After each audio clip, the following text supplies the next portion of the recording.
Hello everyone, Nandamuri Balakrishna గారు నటించిన అఖండ 2 ఇప్పుడు తాండవం చూపిస్తుందనే చెప్పాలి. యూట్యూబ్ని షేక్ చేస్తుంది. సో ట్రైలర్ కూడా వచ్చేసింది. ఒకసారి ఎలా ఉందో తెలుసుకునే ప్రయత్నం చేద్దాం. ప్రస్తుతం మనతో జర్నలిస్ట్ శేషరావు గారు ఉన్నారు. వెల్కమ్ చెప్దాం. Hello sir. Hello. Yes sir, నిజంగా యూట్యూబ్ని షేక్ చేస్తుంది అంటున్నారు, ఎలా ఉంది? సహజంగా ఏంటంటే బాలయ్య తాండవం, అఖండ తాండవం అనేది బాగుందని చెప్పేసి ఫస్ట్ నుంచి చెప్తూ ఉన్నారు. ఇవాళ ట్రైలర్ రిలీజ్ చేసిన అంత మాత్రాన అదేదో సూపర్ అని చెప్పి కాదు. ఎప్పటి నుంచో దాని స్టార్టింగ్ నుంచే దానికి ఒక హైప్ క్రియేట్ అయింది. 2 నిమిషాల 42 సెకండ్ల ట్రైలర్ రిలీజ్ చేశారు ఇవాళ. ఆ ట్రైలర్ కోసం కొన్ని లక్షల మంది ప్రపంచవ్యాప్తంగా ఎదురు చూస్తున్నారు. అది చూసిన తర్వాత గూస్ బంప్స్ అని అంటారు కదా, ఆ గూస్ బంప్స్తో పాటు అసలు ఆ సినిమా ఆధ్యాత్మికం, మాస్, తర్వాత పురాణాలు, ఇవన్నీ కలగలిపినటువంటి స్టోరీ. అది అసలు దాన్ని ఎలా ఉంటుందో కూడా ఎక్స్పెక్ట్ చేయలేనటువంటిది, ఒక రేంజ్లోకి తీసుకెళ్ళారు దాన్ని. ఓకే. అయితే దీన్ని సినిమా పరంగా చాలామంది విశ్లేషణ చేస్తూ ఉన్నారు. తమన్ మ్యూజిక్ అంటున్నారు, తర్వాత బోయపాటి డైరెక్షను, మాస్, ఇంకా గాడ్ ఆఫ్ మాస్ బాలయ్య, ఇలా ఈ కాంబినేషన్ హిట్ కాంబినేషన్, దీంట్లో డౌట్ లేదు. బ్లాక్ బస్టర్ హిట్ అనేది కన్ఫర్మ్, దీంట్లో డౌట్ లేదు. ఎందుకంటే అసలు రిలీజ్ కాకుండానే అడ్వాన్స్ బుకింగ్స్ అయిపోయాయి. దాదాపు 150 కోట్ల పైగా అడ్వాన్స్ బుకింగ్ అయిపోయాయి అని చెప్పేసి అంటున్నారు. కాబట్టి సూపర్ హిట్, బ్లాక్ బస్టరు అనేది అది కామనే. కాకపోతే ఇక్కడ మన ఈ ట్రైలర్ రిలీజ్ అయిన తర్వాత మనం విశ్లేషించుకోవాల్సినటువంటి అంశం ఏంటంటే, మోహన్ భగవత్ గారు, ఆర్ఎస్ఎస్ చీఫ్ మోహన్ భగవత్ గారు, ఆయన మాట్లాడారు. ఆయన మాట్లాడుతూ ఆర్ఎస్ఎస్ చీఫ్ ఏమన్నారంటే, ప్రపంచం మొత్తం అనేక నాగరికతలు అన్నీ అంతమైపోతూ వచ్చాయి. గ్రీస్ నాగరికత, రకరకాల నాగరికతలు అన్నీ అంతమైపోతూ వస్తున్నాయి. ఒక్క భారత సంస్కృతి, నాగరికత, సనాతన ధర్మం, హిందూ ధర్మం ఇవే నిలబడ్డాయి. మిగతా నాగరికతలు అన్నీ ఒక్కోటి క్రమేణా అంతరించిపోతున్నటువంటి నాగరికతలే ఉన్నాయి. బట్ సనాతన ధర్మానికి, భారతదేశానికి అలాంటి పరిస్థితి లేదు అని చెప్పి చెప్తూ, భారతదేశాన్ని ఎవరు ఏం చేయలేరు, భారతదేశం తలుచుకుంటే ప్రపంచమే ఉండదని చెప్పాడు ఆయన. సరిగ్గా ఇదే డైలాగు బాలయ్య ట్రైలర్లో వినిపించింది. భారత్ మీ యుద్ధాలు ఎన్ని చేసినా, లేదంటే మీరు ఏదైనా చేయాలనుకున్న భారత్ తట్టుకుంటుంది, కానీ భారత్ ఒక్కసారి కనుక భారతదేశం కన్నెర్ర చేస్తే ప్రపంచమే ఉండదని చెప్పి డైలాగ్ ఒకటి ఉంది. జనరల్గానే మాస్ డైలాగులు కొంత బాలకృష్ణ గారిని డెలివరీలో వస్తే కనుక అది దాని కిక్కే వేరే ఉంటుంది. అలాంటి డైలాగులు ఉన్నాయి దాంట్లో.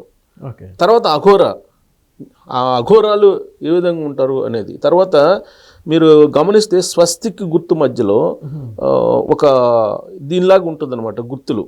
ఇది మనం బ్లాక్ మ్యాజిక్ అప్పుడు వేస్తుంటారు కొన్ని. అలాగే కొన్ని ఒక దిష్టి బొమ్మలకు సంబంధించి దిష్టి ఇవి ఉంటాయి, వాటిని ఏమంటారంటే పలకల్ లాంటిది ఉంటుంది. దాని మీద ఈ కొన్ని దేవనాగరిక భాషతోటి కొన్ని లిఖిస్తుంటారు.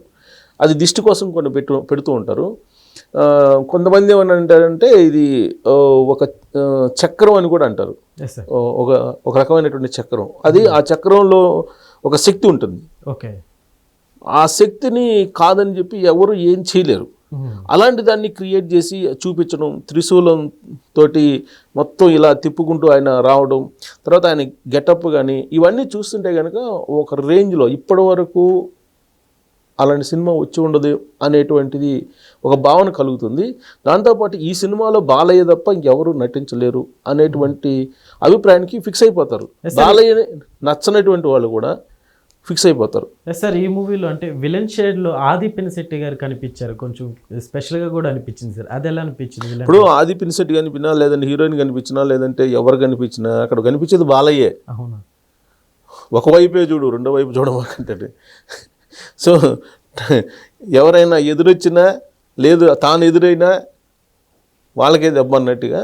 సో ఆయన సపరేట్, బాలయ్య జోనార్ సపరేట్, ఆయన గెటప్లు సపరేట్. ఒక అఖండ, ఒక సింహ, ఒక అఖండ 2 ఇప్పుడు వస్తుంది, లెజెండ్, ఇలా రకరకాల సినిమాలు ఉన్నాయి. బాలయ్య బాబు గారి ఏజ్ తోటి కావచ్చు, ఆయన టైంలో ఉన్న హీరోస్ కావచ్చు, అందరూ ఫ్లాప్లే చూస్తున్నారు. ఇప్పటికీ బాలయ్య బాబు గారు నాకు తెలిసి ఆల్మోస్ట్ అన్ని వరుస హిట్లే. స్టోరీ టెల్లింగ్ ఎలా ఉంటుంది అంటారు? బాలయ్య ఏజ్ అని ఇప్పుడు నన్ను అడిగావు కదా డైలాగ్, ఈ ఏజ్ గురించి కనుక ఆయన దగ్గర మాట్లాడితే ఏజ్ ఇస్ నెంబర్ అని అంటాడు. జస్ట్ ఇట్స్ నెంబర్ అని అంటారు. ఇవాళకి కూడా ఆయన యంగ్ ఏజ్లో ఏ విధంగా అయితే ఆయన డ్యాన్సులు చేశారో అదే తరహాలో డ్యాన్సులు మనకు కనిపిస్తున్నాయి. పాటలు సూపర్ హిట్ అయినాయి. అఖండ 2 పాటలు సూపర్ హిట్ అయ్యాయి. సీక్వెల్ ఇది, అఖండాకి సీక్వెల్ అఖండ 2, అఖండ తాండవం. ఇది తాండవం కన్నా కూడా ఇంకా పవర్ఫుల్ పదం ఏదన్నా ఉంటే దాన్ని జోడించవచ్చు దీనికి. ఓకే, మొత్తం ఆధ్యాత్మికతతో కూడినటువంటి మాస్ ఇది. Yes sir. అఘోరా గెటప్లో బాలయ్య బాబు గారు ఎలా ఉన్నారు సార్ మామూలుగా? అసలు ఇది మనం ఇదిగో ఇలా ఉన్నాడని చెప్పలేము. అఘోరా అంటే ఇదిగో ఇంతే ఉంటారు, ఇలానే ఉంటారు అఘోరా అనేటువంటి గెటప్లో ఆయన ఉన్నారు. అంటే ఆయన గెటప్స్ ఏ గెటప్ వేసినా కానీ అతనికి అద్దినట్టు సరిపోతుంది అంతే. అది ఫిక్స్. అది ఆయన అంటారు చూడ బ్లడ్ అని, నందమూరి బ్లడ్ అని అంటుంటారు చూడు అప్పుడప్పుడు. సో అది వంశపారంపర్యంగా నందమూరి తారక రామారావు గారి దగ్గర నుంచి వచ్చినటువంటి ఆ జోనర్ అనుకోవచ్చు దాన్ని. ఇప్పుడు మనం మైథలాజికల్ స్టోరీస్లో మైథలాజికల్గా ఏదన్నా గెటప్స్ చేయాలంటే ఆయనే సాటి. మైథలాజికల్గా తీసుకొచ్చి మూవీని కూడా డెఫినెట్గా అలానే ఉంది. ట్రైలర్ చూస్తుంటే కనుక సేమ్ అలానే ఉంది. ప్రత్యేకించి ఇది ఎలా ఉందంటే భారతదేశం, భారతీయత, సనాతన ధర్మం, హిందూ ధర్మం దీని గురించి బాగా ఎలివేట్ చేసేలాగా కనిపిస్తుంది ఆ ట్రైలర్ చూస్తే. Yes sir. ఈ మూవీలో ఇంకొక ఇంట్రెస్ట్, కుంభమేళాలో షూట్ చేశారని కూడా విన్నాం సార్. అవును. సో అక్కడ ఆ సీన్స్ కూడా మనకు కనిపించాయి కదా ఆ ట్రైలర్లో కూడా సీన్స్ కనిపించాయి. ట్రైలర్లో కూడా కుంభమేళా సీన్స్ ఉన్నాయి. సో అందుకే ఆ కుంభమేళా సీన్స్ చూడటం కానీ ఆ డైలాగులు కానీ సనాతన ధర్మం, హిందూ ధర్మం అని చెప్పి ఆయన చెప్పేటువంటి డైలాగులు కానీ ప్రపంచం మొత్తం ఒక ఎత్తు అయితే భారతదేశం మరొక ఎత్తు. ప్రపంచం మొత్తం భారతదేశాన్ని ఏం చేయలేదు, కానీ భారతదేశం తలుచుకుంటే ప్రపంచాన్ని మొత్తాన్ని క్లోజ్ చేస్తుంది అనే యాంగిల్లో ఆయన ఉండేటువంటి డైలాగులు ఏవైతే ఉన్నాయో అవి హిందూ ధర్మాన్ని, సనాతన ధర్మాన్ని ఎంత బలమైనవి, అవి అజరామరం, అవి చేయనివి, అంటే నశించనివి. ఎవరు వాటిని నాశనం చేయలేరు, ఎవరు వాటిని దెబ్బతీయలేరు. వాటి యొక్క బలం అంత పెద్దగా ఉంటుంది అనేటువంటి సందేశాన్ని ఇచ్చేలాగా ఈ మూవీ కనిపిస్తుంది. ఫక్త్ హిందూ ధర్మం, సనాతన ధర్మం చుట్టూ తిరిగినటువంటి సినిమాగా ఈ ట్రైలర్ చూస్తే కనుక కనిపిస్తుంది. సో దీంతో నరేంద్ర మోడీ గారు ఖచ్చితంగా బాలయ్య బాబు గారిని పిలిచి సన్మానించక తప్పనేటువంటి పరిస్థితి అలాగా ఉంది ట్రైలర్ చూస్తుంటే. ఎందుకంటే జనరల్గా బీజేపీ వాళ్ళే కదా హిందూ ధర్మం, సనాతన ధర్మం అని చెప్పి చెప్తూ ఉంటారు ఎక్కువ. కానీ ఈ సినిమా ప్రపంచవ్యాప్తంగా రిలీజ్ అవుతుంది. పాన్ వరల్డ్ సినిమా ఇది, పాన్ ఇండియా కాదు, పాన్ వరల్డ్ సినిమా. సో ఇది ప్రపంచవ్యాప్తంగా రిలీజ్ అవుతుంది కాబట్టి 5వ తారీఖున, డిసెంబర్ 5వ తారీఖున ఈ ట్రైలర్ కూడా వచ్చేసింది. ఎప్పుడెప్పుడు అని ఎదురు చూస్తూ ఉన్నటువంటి ట్రైలర్ కూడా వచ్చేసింది. ఆల్రెడీ ఇంతకుముందు కొన్ని టీజర్స్ వచ్చినాయి, గ్లిమ్స్ అంటారండి, అవి కూడా వచ్చినాయి. అవి హిట్ అయినాయి, పాటలు హిట్ అయినాయి. బ్యాక్గ్రౌండ్ మ్యూజిక్ తమన్ ఏ విధంగా అందిస్తారో బాలయ్య సినిమాకి అని చెప్పి అందరికీ తెలిసినటువంటి విషయమే. అలాగే మిశ్రా బ్రదర్స్, సర్వేపల్లి సిస్టర్స్ వాళ్ళు అందించినటువంటి వాయిస్, ఇవన్నీ కూడా స్పెషల్ అట్రాక్షన్స్ ఈ సినిమాకి. ఈ సినిమా మరో రేంజ్లో ఉంటుంది. ఒక బాహుబలి కూడా అసలు ఆ గ్రాఫిక్స్, బాహుబలిని మించినటువంటి గ్రాఫిక్స్ కూడా కనిపిస్తున్నాయి ట్రైలర్స్లో. కాబట్టి ఇప్పుడు జనరల్గా బాహుబలి రిలీజ్ అయినప్పుడు ఏం చెప్పుకునేవాళ్ళు అంటే బాహుబలి ముందు, బాహుబలి తర్వాత అనేది ఉంటుంది సినిమా ఇండస్ట్రీలో అని చెప్పుకునేవాళ్ళు.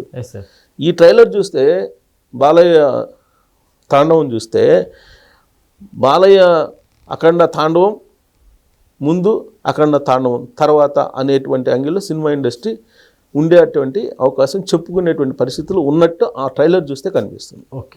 Okay sir, thank you.